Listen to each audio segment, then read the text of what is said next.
খারাপ সময় তো একদিন না একদিন শেষ হয়ে যায়।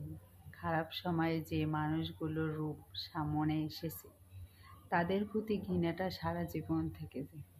তো আসলে অতীতের মানে কষ্টে দেওয়া মানুষগুলোর যদি বর্তমান সামনে এসে আসলে খারাপ লাগে।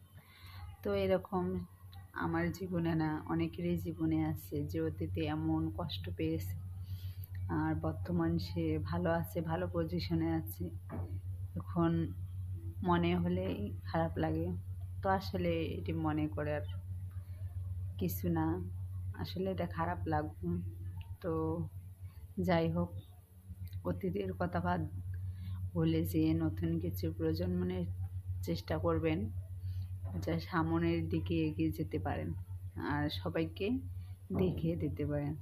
আপনি চুপ করে থাকেন আর চুপ করে থেকে তাদের দেখিয়ে উত্তর দিতে শেখেন।